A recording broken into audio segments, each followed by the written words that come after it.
Olá, você, amigo aqui do canal Sexta da Saúde, você já sabe, são casos reais que eu trago para vocês, a vida como ela é. Pessoas que passaram por mim em mentorias, sejam elas avulsas, sejam elas em grupo, mentorias de pessoas. Eu mudo às vezes alguma coisa para manter esse sigilo profissional, às vezes é homem, eu digo que é mulher, enfim, a idade, eu puxo para cá, para lá, para evitar algum desconforto, mas posso garantir para vocês que são casos reais.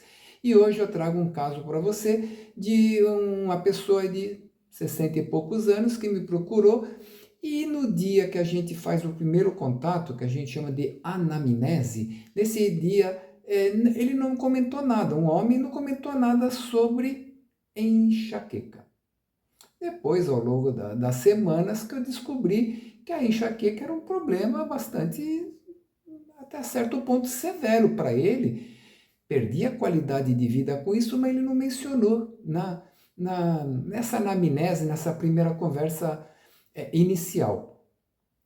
E aí não era tão simples assim, a pessoa perdia dias de serviço, né? Ou pelo menos perdia o dia de serviço, até onde ele relata, com 20 e poucos anos, ele lembra já de casos de crises de enxaqueca, enxaquecas assim, limitantes. Às vezes 2 no mês, às vezes uma enxaqueca que levava às vezes 2, 3 meses para ter uma crise. Enfim, por que a pessoa não relatou isso? Olha, eu estou convencido de que nós nos acostumamos, e não, isso não deveria acontecer, nós nos acostumamos com a dor, com o sofrimento e passamos a achar que isso é normal. Tipo, tantos anos que eu passo por esse problema, então eu nem ligo, nem dou bola, nem penso muito nisso. Então, não deixa de ser um problema. Então, esse é um caso que aconteceu comigo, com essa pessoa, e eu percebi que não dava muito bola, mas é uma coisa que a gente...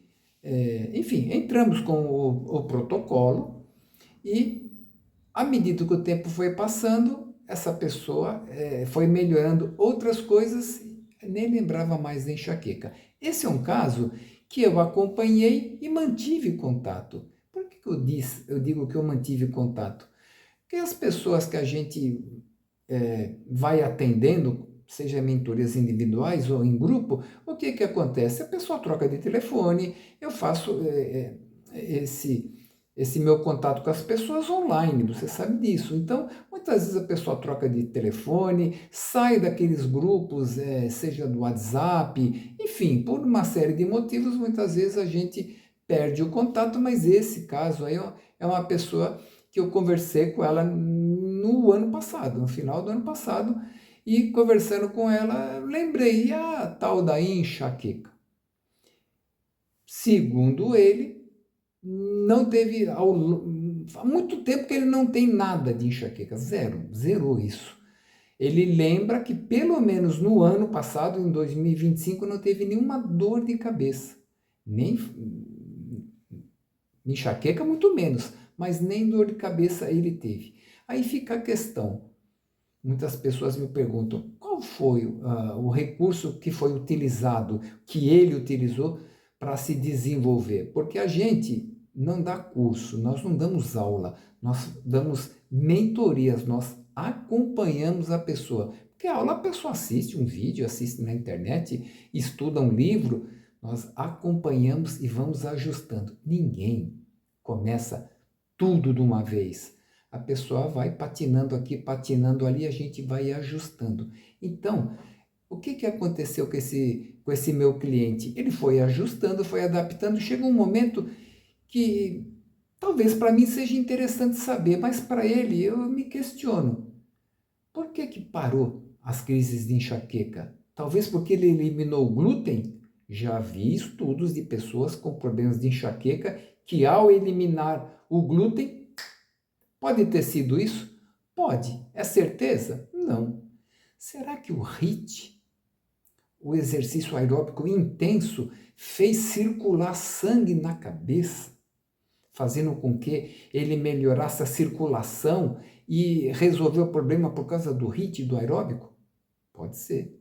Será que algum alimento, independente de ser o trigo, independente de ser o glúten, será que algum alimento que inflamava ele, refrigerante talvez, essas químicas da salsicha, da margarina, será que ao eliminar isso fez com que ele resolvesse o problema? Pode ser. O álcool, a pessoa tirou o álcool da vida dela, pode ser que isso tenha sido o estopim ou foi o estresse? Porque a gente ensina a meditação, a respiração consciente. Será que a diminuição do estresse não resolveu? Não importa para o meu cliente. Eu até acho perigoso.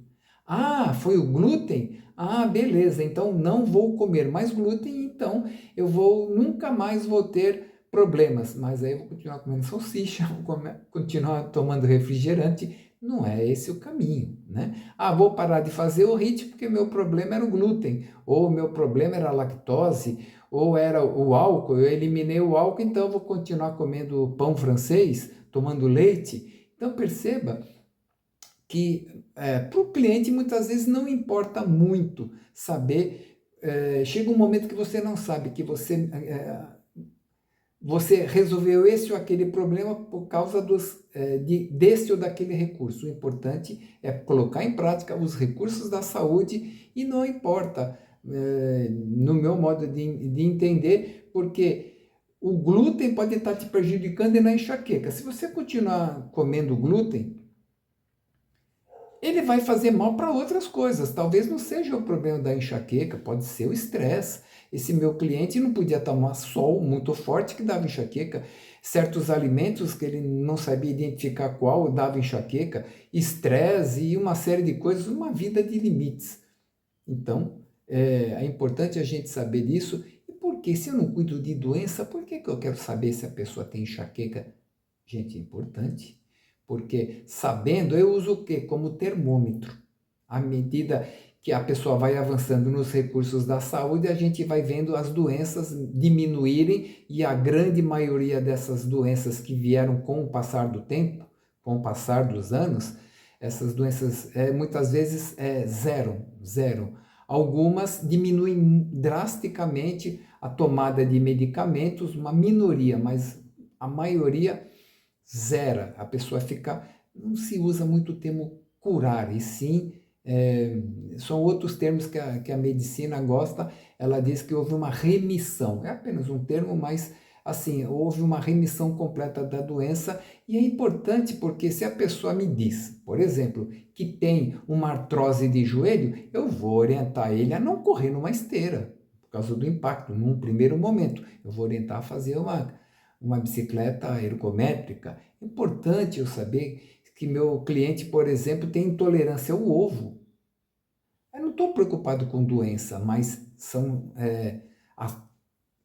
assuntos que eu acho que é interessante, conhecimento do meu cliente, porque eu vou acompanhá-lo. Eu não vou ficar incentivando ele a fazer uma complementação de proteína tão importante para a musculação. Eu não vou falar para ele comer ovo, sabendo que ele é intolerante. Então, eu pego a doença do meu cliente, mas como um termômetro para eu acompanhar o processo dele, que é inversamente proporcional ao aumento de saúde. Eu quero ver diminuir os sintomas, mas também para poder orientar, acompanhar meu cliente no dia a dia. Então, esse foi o caso hoje sobre esse meu cliente, o problema da enxaqueca. Ficamos por aqui.